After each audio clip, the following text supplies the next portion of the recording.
आज हम life in the UK का टेस्ट नंबर 28 करेंगे। और जैसा कि आप सबको पता है कि life in the UK ILR और ब्रिटिश सिटीजनशिप जो एप्लीकेशंस हैं इनके लिए ये कंपलसरी है, इनके लिए ये मैंडेटरी है, ये रिक्वायर्ड है। इसके साथ साथ आपको B1 भी करना पड़ता है। अगर आपने B1 कर लिया तो बहुत अच्छी बात, और अगर आपने B1 नहीं किया तो फिर आपको चाहिए कि मेरी B1 की वीडियोस भी देख लें और B1 भी प्रिपेयर करें। इसके अलावा कोई और ऑप्शन नहीं है। ILR और सिटीज़नशिप के लिए ये दोनों मस्ट हैं। सो जो लोग मेरे चैनल को पहले से देखते हैं उन्हें तो पता है कि मैं हर दफ़ा ये आपको एक्सप्लेन करता हूँ, और जो लोग नए हैं उनके लिए स्पेशली ये कुछ वेरी यूज़फुल इंफॉर्मेशन है कि ये जो टेस्ट है ये basically based on a book है। लाइफ इन द यूके की बुक है जो कि आपको मार्केट से मिलती है, WH स्मिथ से भी मिल सकती है और आपकी लोकल लाइब्रेरी में भी होगी। इसमें 24 क्वेश्चंस हैं टेस्ट में। आपको 18 क्वेश्चंस के आंसर जो है वो ठीक करने हैं, और फिर उसके बाद आपके पास जो टाइम है वो 45 मिनट्स है। टेस्टों की कोई लिमिट नहीं है। देखें, बुक में से चाहे जितने भी क्वेश्चंस और टेस्ट आप बना सकते हैं। मेरी कोशिश है कि मैं ज़्यादा से ज़्यादा टेस्ट बनाऊं। इसका कोई ये स्पेसिफिक नहीं है कि फ़लानी वेबसाइट पे 40 टेस्ट हैं तो बस 40 ही हैं। ये तो बुक है, इसमें से जितने मर्ज़ी टेस्ट कोई बना सकता है, बना ले। तो इस वजह से ज़्यादा प्रैक्टिस करनी चाहिए, ज़्यादा से ज़्यादा टेस्ट देखने चाहिए ताकि ये पास हो जाए। तो अब हमारे पास क्वेश्चन नंबर 1 है। आपको इसी तरह क्वेश्चन स्क्रीन पे आएगा, और फिर आपको उसमें से एक कोई चूज़ करना होगा यूजिंग माउस। कंप्यूटर पे ही होता है, ठीक है। सो द पहला क्वेश्चन है कि how old do you need to be to buy a lottery ticket और स्क्रैच कार्ड। यूके में आपको लॉटरी टिकट या स्क्रैच कार्ड बाय करने के लिए कितना कितने साल का होना चाहिए? 16, 18, 21, 25। तो इसका करेक्ट आंसर जो है वो 18 है। 18 साल से कम उम्र के लोग लॉटरी का टिकट नहीं ले सकते। Okay, where was Catherine of Aragon the first wife of Henry the eighth from? Henry eight वो है किंग है जिसकी 6 बीवियां थी। और अगर आपने किताब पढ़ी है तो आपको बहुत अच्छी तरह पता होगा कि इसने अपनी 2 बीवियों के तो उनके सर कलम कर दिए, यानी उनको एक्सिक्यूट करा दिया, कत्ल करवा दिए। इसकी पहली बीवी जो थी वो कैथरीन ऑफ एरागन थी। तो ये कहाँ से थी? तो उसका ताल्लुक स्पेन से था, ठीक है। सो ये इसका करेक्ट आंसर है। When did motor car racing start in the UK? UK में मोटर कार रेसिंग ये जो स्पोर्ट है ये कब स्टार्ट हुई? 1889 में, 1902 में, या 1901 में, 1902 में, या 1922 में? तो इसका करेक्ट आंसर है 1902। 1902 में मोटर कार रेसिंग यूके में स्टार्ट हुई। Next question, The Commonwealth is based on the core values of democracy, good government and the rule of law. Commonwealth जो है ये 3 जो अच्छी बातें हैं उसके ऊपर बेस करती है। फॉर एग्जांपल, कोर वैल्यूज़ कहते हैं, बुनियादी इसकी जो वैल्यूज़ है वो हैं डेमोक्रेसी, जमहूरियत, good government and the rule of law, और कानून की पाबंदी, अच्छी गवर्नमेंट। तो ये बिल्कुल ठीक है। देखें, अच्छी बातें हैं तो वो अच्छी हैं, इसलिए ठीक है। अगर कोई लेट से इसमें कोई ऐसी चीज़ होती जो कि जैसे डिक्टेटरशिप हो गई तो वो नेगेटिव चीज़ है, तो कॉमनवेल्थ उस पर बेस नहीं करती। तो ये बहुत आसान क्वेश्चन है। Next, how long does it take to donate blood? Now life in the UK की बुक में एक ये भी बात है कि आप इस कंट्री में ऑर्गन भी डोनेट कर सकते हैं, ब्लड भी डोनेट कर सकते हैं। तो वहाँ पे ये भी मेंशन है कि ब्लड डोनेट करना कैसे होता है, कितना टाइम लगता है, about half an hour, about an hour, about 2 hours, या 15 मिनट्स। तो इसका जो करेक्ट आंसर है वो ये है कि तकरीबन 1 घंटा लगता है, ठीक है। ज़ाहिर है वो सारी चीज़ें पहले चेक करते हैं, आपका ब्लड प्रेशर वगैरह, फिर ब्लड के बाद आपको जूस वगैरह भी पिलाते हैं ताकि चक्कर वक्कर ना आए और गिर ना जाए। Next, when did the post war economic boom came to an end? इस बात को आपने समझना है। पोस्ट वॉर का मतलब होता है वर्ल्ड वॉर के बाद, इकोनॉमिक बूम का मतलब होता है जो मुल्क तरक्की कर रहा था ना, तो वर्ल्ड वॉर के बाद ये हुआ कि बहुत सारे लोग इस कंट्री में आए काम करने के लिए और इस मुल्क को डेवलप करने के लिए, लेकिन थोड़े वो शुरू में तो बहुत ज़बरदस्त तरक्की हो रही है सारा, लेकिन फिर ये थोड़ा स्लो डाउन हो गया।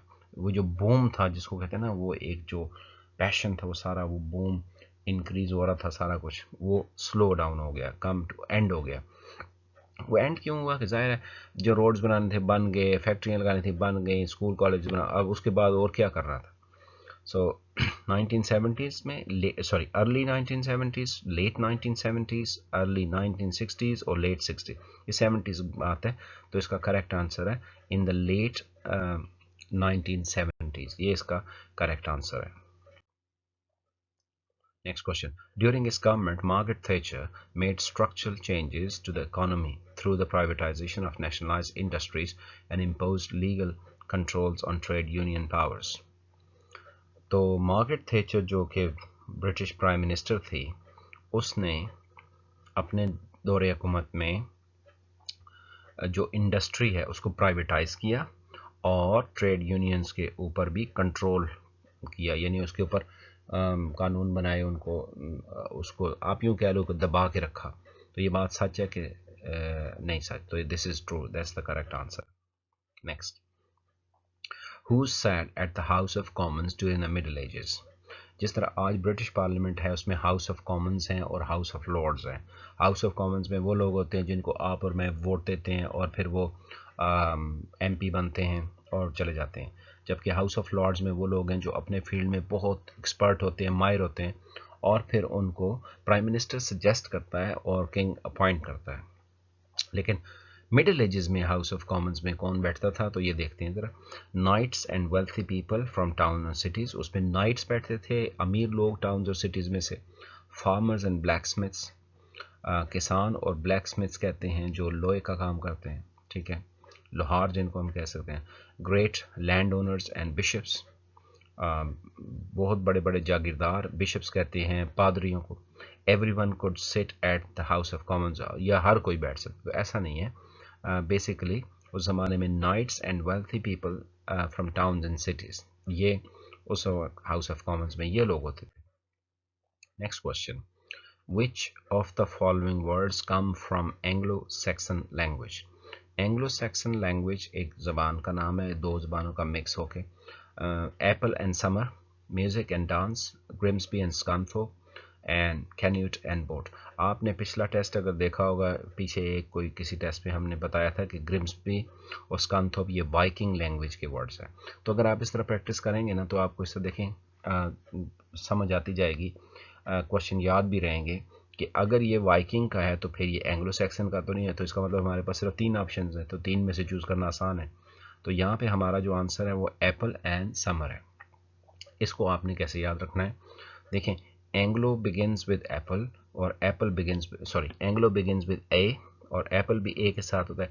सो एंग्लो सैक्सन, अब देखें सैक्सन किससे स्टार्ट हो रहा है, एस के साथ, और इधर से समर भी एस से स्टार्ट हो रहा है। तो ये आपके लिए क्लूज हैं, एंग्लो का ए यहाँ पे है और सैक्सन का एस यहाँ पे है। सो आपको ये तो कभी भी नहीं भूलना चाहिए, Anglo Saxon apple summer. Okay, where do local authorities get funding from. ये जो लोकल अथॉरिटीज़ होते हैं जिसको काउंसिल्स कहते हैं, ये इनके पास पैसा कहाँ से आता है, फंडिंग कहाँ से आती है। चूज़ टू ऑप्शंस आपने लेने हैं। और एक बात बार बार मैं ये कहता हूँ, जब भी ये क्वेश्चन में 2 ऑप्शंस आते हैं तो मुझे फिर रिपीट करना पड़ता है कि एक्चुअल एग्ज़ाम में जब तक आप 2 ऑप्शंस चूज़ नहीं करते, आप अगले ऑप्शन पे नहीं जा सकते। क्योंकि मेरे कुछ स्टूडेंट्स से सवाल करते हैं कि सर अगर हमने लेट्स से 2 ऑप्शंस हैं, एक ही चूज़ करके आगे मूव हो गए तो आप हमें फिर कितने मार्क्स मिलेंगे। तो लेट्स से अगर आप मूव हो जाते तो फिर आपको एक ही मिलता, ज़ाहिर आपने एक चूज़ किया, लेकिन वहाँ टेस्ट में पॉसिबल ही नहीं है। जब तक आप दोनों के दोनों ऑप्शन चूज़ नहीं करते, आप नेक्स्ट क्वेश्चन पे जा ही नहीं सकते। लेट्स से आपने एक चूज़ किया करेक्ट आंसर और आगे जाएंगे तो वो आपको स्क्रीन पे एक वार्निंग आएगी कि चूज़ अनदर ऑप्शन। तो ये एक बहुत अच्छी बात है, इसमें ये होगा कि आपका क्वेश्चन नहीं मिस होगा। Right, so local authorities, the king, king पैसे देता है, किंग कहाँ पैसे देता है, वो तो वो क्यों पैसे देगा? द सेंट्रल गवर्नमेंट यानी जो प्राइम मिनिस्टर है वो जो लंदन में गवर्नमेंट बैठती है वो donations made by the local residents पैसे देते हैं, या लोकल टैक्सेस देते हैं, ठीक है। तो इसका हमारे पास दो ऑप्शन है, द सेंट्रल गवर्नमेंट यानी मेन गवर्नमेंट कैपिटल से, लंदन से, और लोकल टैक्सेस। लोकल टैक्सेस क्या होते हैं? ये देखिए आपने, रोड टैक्स हो गया, पार्किंग चार्जेस हो गया, और फिर इसके अलावा काउंसिल टैक्स हो गया, इनसे ये लोग पैसा जमा करते हैं और फिर ये लोगों पे लगाते हैं।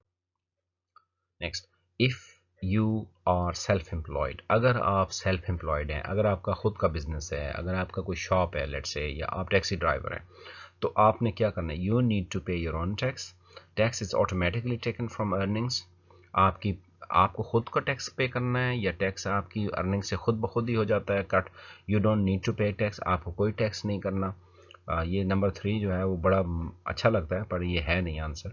You only needed to pay tax 50% of your earning, या सिर्फ आपको 50% पे ही टैक्स पे करना है। तो इसका करेक्ट आंसर है ये, यू नीड टू पे योर ओन टैक्स, आपको खुद टैक्स पे करना है। What name is given to the elected members of Northern Ireland Assembly? देखें, ये जो नॉर्दर्न आइलैंड असेंबली है, इसके अंदर जो इलेक्टेड मेंबर्स हैं उनका क्या नाम है? MSPs है, MLAs है, MPs है, या SMs है? ओके, सो इसका नाम है MLAs, member legislative assembly. Okay, और MSPs मेंबर स्कॉटिश पार्लियामेंट, ये स्कॉटलैंड का है। MPs जो होता है मेंबर पार्लियामेंट, ये ब्रिटिश पार्लियामेंट की है जो लंदन में होती है, ठीक है। Next question, how long does the Hanukkah celebration last for?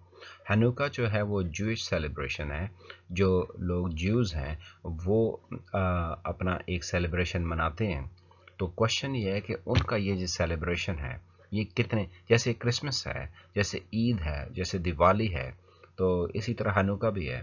तो हनुका का टाइम पीरियड कितना है, कितने दिन मनाया जाता है?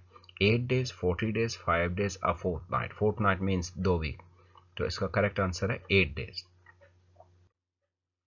Next question, which of the following areas did the British Empire not cover during the Victorian period? तो इस क्वेश्चन का मीनिंग ये है कि विक्टोरियन, क्वीन विक्टोरिया के ज़माने में, जब क्वीन विक्टोरिया थी तो उसको विक्टोरियन पीरियड कहते हैं, अगर क्वीन एलिजाबेथ हो तो उसको एलिजबेथन कहेंगे। तो क्वीन विक्टोरिया के ज़माने पर बरतानिया ने सारी दुनिया पे हुकूमत की। इनमें से ये 4 लोग कंट्रीज़ हैं, 4 एरियाज़ के नाम लिखे हुए हैं, इनमें से एक ऐसा है जिस पे उन्होंने हुक्मरानी नहीं की। Mexico, Australia, India, large parts of Africa. So इसका करेक्ट आंसर है मैक्सिको। बस मैक्सिको नहीं पहुंच सके, बाकी तो सारी जगह पे पहुंच गए। Number 15, what percentage of the total British population is located in Wales? इसका मीनिंग ये है कि बरतानिया में, ब्रिटेन में, यूके में जितने भी लोग हैं रहते हैं, आबादी है, उसका कितना परसेंट वेल्स में रहता है? 30%, 5%, 8%, या 3%? तो इसका करेक्ट आंसर है 5%, यानी टोटल पॉपुलेशन जितनी भी है उसका 5% वेल्स में रहता है। बाकी सबसे ज़्यादा जो है वो इंग्लैंड में रहते हैं, फिर स्कॉटलैंड में रहते हैं, फिर वेल्स में रहते हैं, फिर नॉर्दर्न आयरलैंड में रहते हैं। Next question, which senior MP is responsible for issues relating to crime, policing and immigration? इसका मतलब है कि हाउस ऑफ पार्लियामेंट में कौन सा MP है जो कि सीनियर है, यानी जो कौन सा वजीर है, कौन सा मिनिस्टर है जिसका काम क्राइम, पुलिसिंग और इमिग्रेशन की लुक आफ्टर करना है। उनका वजीर, the home secretary, the foreign secretary, the chancellor of exchequer, the prime minister. So इसका करेक्ट आंसर है द होम सेक्रेटरी। इसका काम है मुल्क के अंदर, इसको वजीर दिफा कहते हैं जैसे आम लैंग्वेज में। Okay, which British scientist led the development of atomic bomb? इन 4 में से कौन सा वो साइंसदान है जिसके काम की वजह से एटॉमिक बम बनाने में मदद मिली या आसानी हुई?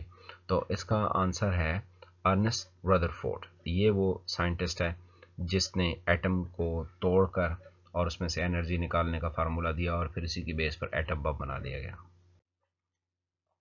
Next, which of the following movies played an important role in boosting morale during the Second World War?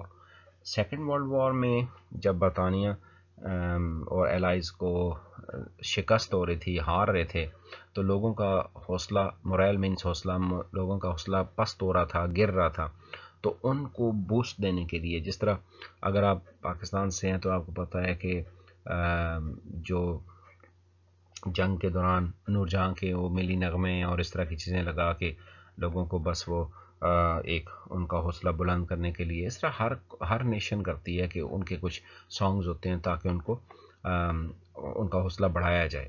تو یہ سیکنڈ ورلڈ وار میں کون سی مووی تھی؟ The ladykillers, carry on, passport to Pimlico, in which we serve. So اس کا correct answer ہے ان which we serve. Okay, آپ یہ دیکھ لو، اس کا میں آپ کو آسان طریقہ بتا دیتا ہوں. تو سیکنڈ ورلڈ وار، اس میں 3 ورڈز ہیں، ایک ورڈ سٹارٹ ہو رہا ہے ایس کے ساتھ، 2 ورڈز سٹارٹ ہو رہے ہیں ڈبلیو کے ساتھ، اور یہ جو فلم ہے اس میں تھوڑا الٹا ہو گیا ہے کہ اس میں ایس کے ساتھ جو سٹارٹ ہو رہا ہے وہ پہلے ہے، اور یہاں پہ آخر میں ڈبلیو کے ساتھ سٹارٹ ہو رہا ہے، ڈبلیو کے ساتھ سٹارٹ ہو رہا ہے، اور یہ ایس کے ساتھ سٹارٹ ہو رہا ہے. تو آپ یہ اب اس کو اگر آپ یوں میچ کر لو تو یہ دیکھیں یہ کتنا زبردست ایک پیٹرن بن رہا ہے. تو بس آپ کو یہ نہیں بھولنا چاہیے، اگر سیکنڈ ورلڈ وار ہوگی تو آپ نے وہ آپشن چوز کرنا ہے جس کے تینوں ورڈز بھی انہی لیٹرز کے ساتھ بگن ہو رہے ہیں. Next question. After the Black Death, the growing wealth in the towns led to the development of a strong middle class. Black Death کا مطلب ہے ایک وبا آئی تھی انگلینڈ کے اندر، ایک بیماری آئی تھی، اور اس بیماری میں بہت سارے لوگ، 1/3 پاپولیشن جو ہے وہ مر گئی تھی. یعنی اگر 4 لوگ تھے تو اس میں سے 1 مر گیا، اگر 40 تھے تو اس میں سے 10 مر گئے. تو اس طرح، تو یہ بات صحیح ہے کہ غلط ہے؟ So that is true. What was the ability of Harrier jump jet aircraft? So برطانیہ کے سائنسدانوں نے ایک جہاز بنایا جو فائٹر پلین جس کو کہتے ہیں، اس کا نام ہے ہیریئر جمپ جیٹ. اس کی کیا خاص بات ہے، مطلب کیوں یہ مشہور ہے؟ ٹو کیری 1000 پیسنجرز، اس کے اندر پیسنجر تو پلین ہے ہی نہیں ہے. To take off vertically, to float on water, اور to reach supersonic speed. Supersonic کا مطلب ہے ہوا، آواز کی رفتار سے تیز. تو کیا یہ پانی پہ تیر سکتا تھا، آواز سے تیز چلتا تھا، یا ورٹیکلی ٹیک آف کرتا تھا، یا 100 پیسنجر؟ تو اس کا یہ کریکٹ آنسر یہ ہے. ابھی میں آپ کو بتاتا ہوں. فار ایگزامپل یہ ہیتھرو ایئرپورٹ ہے، اوکے، تو جو پلین ہے وہ یہاں سے آتا ہے اور پھر بہت تیز موو کرتے کرتے کرتے اور پھر ایسے اڑتا ہے، ٹھیک ہے، یعنی کہ یہ یوں اڑتا ہے. یہ جو ورٹیکلی ٹیک آف ہے نا، فار ایگزامپل یہ پلین ہے، ٹھیک ہے، یہ یہاں کھڑا ہوا ہے، اس کو کوئی دوڑنے کی ضرورت ہی نہیں ہے، بس یہ ادھر سے اوپر ایسے اٹھ جائے گا، ٹھیک ہے، ایسے سیدھا، اس کو ورٹیکل. تو یہ اس اس ایئر کرافٹ کی یہ خاص بات تھی، اس کے نیچے بہت پاورفل انجن وہ پروپیلر سے لگے ہوئے تھے، اور وہ ایسے راکٹ کی طرح. یعنی 21. Who won the 2012 Olympic gold medal in heptathlon? ہیپٹیتھلون ایک ریس ہے اوبویسلی جس میں 5 مختلف قسم کے سٹیپس ہوتے ہیں. سو ایلی سائمن، جیسیکا اینس، ڈیم کیلی، ہومز اور جین ٹوویل. تو اس کا کریکٹ آنسر ہے جیسیکا اینس. اوکے، یہ 2012 میں اس نے یہ جیتا تھا گولڈ میڈل. Question 22 ہے what's the name of the annual cultural Welsh festival which includes music, dance, art and original performances largely in Welsh. وہ کون سا ویلز کا فیسٹیول ہے، اس کا نام بتائیں جس میں میوزک، ڈانس، آرٹ یا اوریجنل پرفارمنسز ہوتی ہیں، لیکن وہ ساری کی ساری جو پرفارمنسز ہیں وہ ویلش لینگویج میں ہوتی ہیں.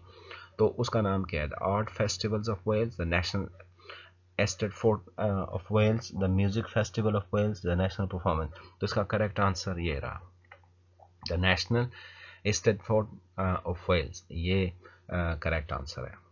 Number 23. What is the most well-known rugby league club competition? You کے میں رگبی کا سب سے ویل نون مشہور کمپٹیشن کون سا ہے؟ The grand national, the All England champion ship, the six nation champion شپ، یا سپر لیگ. تو اس کا کریکٹ آنسر ہے دا سپر لیگ. اوکے، بس آپ نے یوں یاد رکھنا ہے کہ کوشچن اگر آپ کا ویل نون رگبی لیگ، دیکھیں رگبی لیگ آ گیا تو جو آنسر ہے اس میں دا ورڈ لیگ ضرور ہونا چاہیے. سو یہ بھی سپر لیگ میں بھی ہے اور رگبی لیگ میں بھی ہے. नेक्स्ट क्वेश्चन, लास्ट क्वेश्चन है 24, where do the Laurence Olivier Awards takes place. Now सबसे पहले तो आप समझें कि लॉरेंस ओलिवियर कौन है। लॉरेंस ओलिवियर एक एक्टर था, स्टेज के ऊपर काम करने वाला, थिएटर में काम करने वाला एक्टर था, और वो बहुत बड़ा एक्टर था। उसने शेक्सपियर के ड्रामों में काम वगैरह किया। तो अब स्टेज के ऊपर थिएटर में सबसे ज़्यादा जो अच्छा अदाकार होता है उसको फिर अवार्ड मिलता है। फिर उसको जो अवार्ड मिला जाता है तो वो लॉरेंस ओलिवियर अवार्ड होता है। ठीक है, तो इतनी जब हमने कहानी आपको सुनाई तो अब आपको पता ही चल गया होगा कि ये जो अवार्ड टेक प्लेस होता है ये लंदन में होता है, मैनचेस्टर में होता है, लिवरपूल में होता है, एडिनबरा में होता है। तो ये थिएटर का है और ये होता है लंदन में। इसकी मीन्स के वो सेरेमनी वगैरह होती है। ओके, सो ये हमारे 24 क्वेश्चंस हो गए। इस तरह के क्वेश्चंस आपको आते हैं एग्ज़ाम में, और प्रैक्टिस करें, बार बार देखें। जिस जगह जिस क्वेश्चन की समझ नहीं आती उसको रिपीट करें, वीडियो स्टॉप कर लें, सोचें उसके बारे में, और उसके बाद थैंक्स फॉर वाचिंग। और अगर कोई क्वेश्चन है तो आप उसमें छोड़ सकते हैं कमेंट्स में, और मुझसे बात कर सकते हैं तो मैं आपको आंसर करूँगा। ठीक है, so take care and thank you very much, see you next time, bye.